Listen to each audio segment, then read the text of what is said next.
What up, ladies and gentlemen? I'm your meteorologist, Kenny. Thank you all so much for joining me on this wonderful day, Wednesday, December 16th, where all our eyes still are on Winter Storm Gail. This system is starting now to impact the Mid-Atlantic and will continue to impact the Northeast as it brings not inches but feet of snow to some places. Here's the current radar as of 10:40 a.m.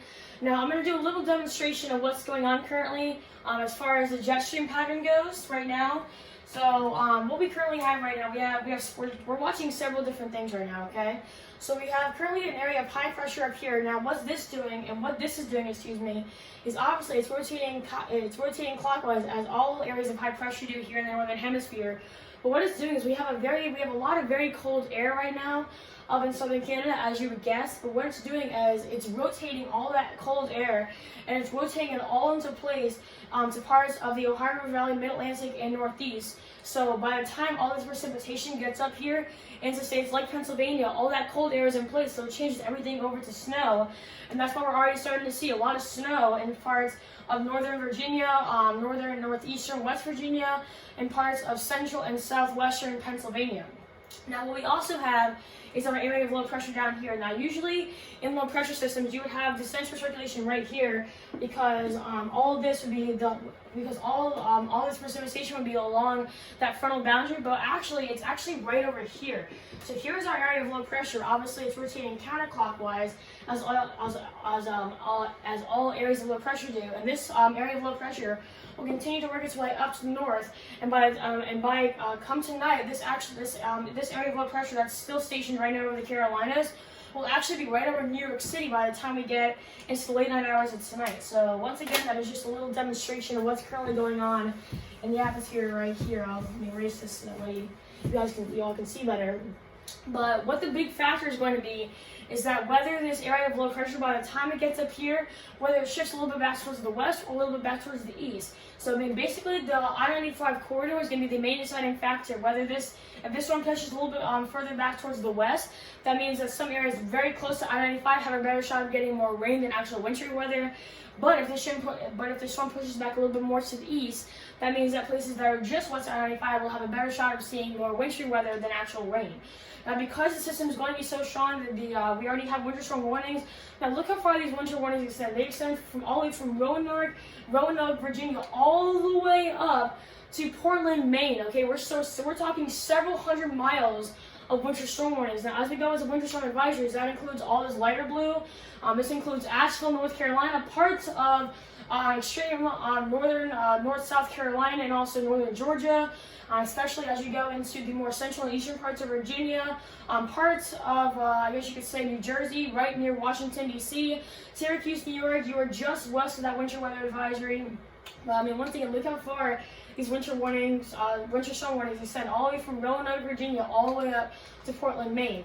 Now, because the storm is getting so strong, we are looking at a lot of impacts, major impacts, anywhere from eastern Pennsylvania all the way up into southeastern New York, central parts of Connecticut, and also Massachusetts, and then some parts of northeastern Rhode Island. But look at this, all these purple areas in the middle of Pennsylvania, we're expecting extreme impacts. We're talking very bad road conditions, several feet of snow, and possible very gusty winds. So here's the forecast for the rest of our day today.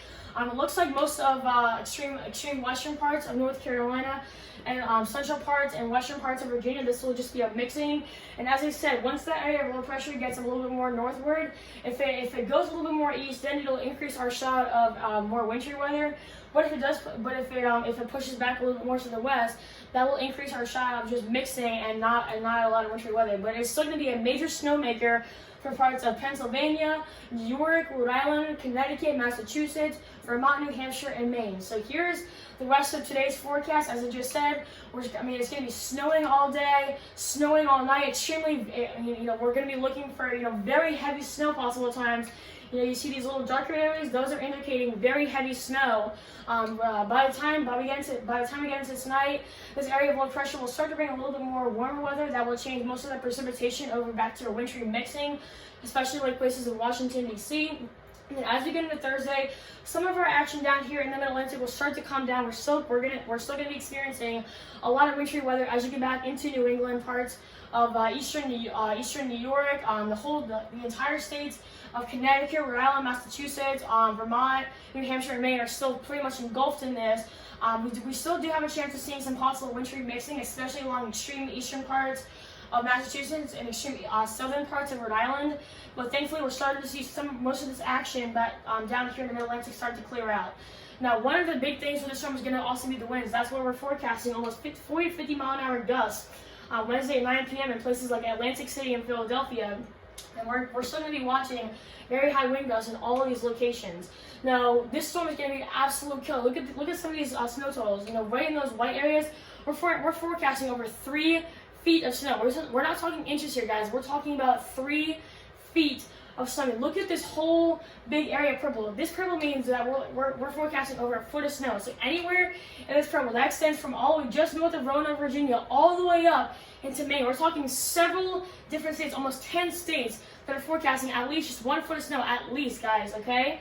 So, I mean, an incredible winter storm that we're going to be watching currently make place. Now, because also this winter storm is going to be so strong, we also are going to be watching ice work its way into places like Roanoke and Charlottesville, Virginia. So anywhere along this purple area, it doesn't matter whether you have a low, medium, or high chance of ice. Definitely know that you definitely have a chance of seeing some ice. So here's your 10-day forecast for Grand Strain areas along the Carolinas. Today will be our big rain day. Our temperatures, I think we'll start to see our temperatures remain about the exact same way.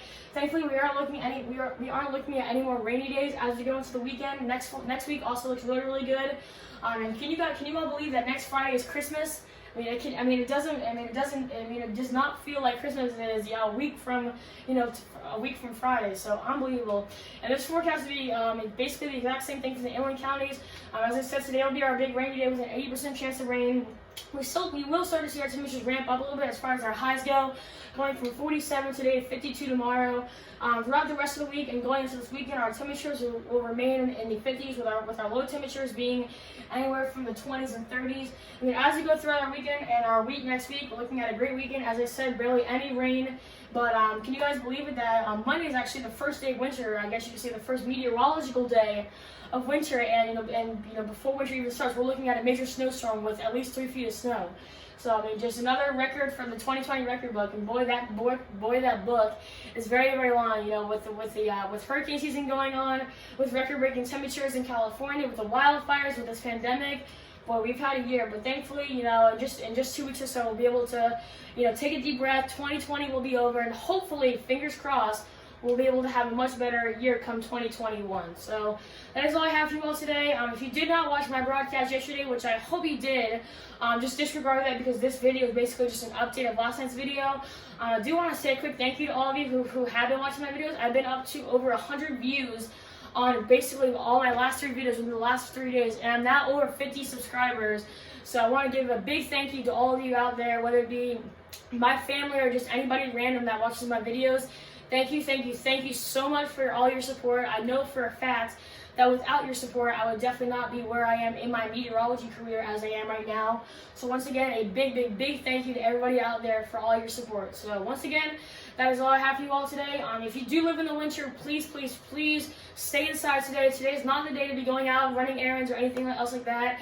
If you had to run errands, it would be my hope that you got that all done within the past few days. I would hope that you would have heeded the warnings and alerts that the Weather Channel and the National Weather Service has put out there for your safety. So once again, if you do not have to do anything today, please stay inside, wait it out, because as I just showed you all, this winter storm is going to be an absolute killer. So once again, thank you all so much for watching, and I hope you all have a great rest of your day and a great rest of your week.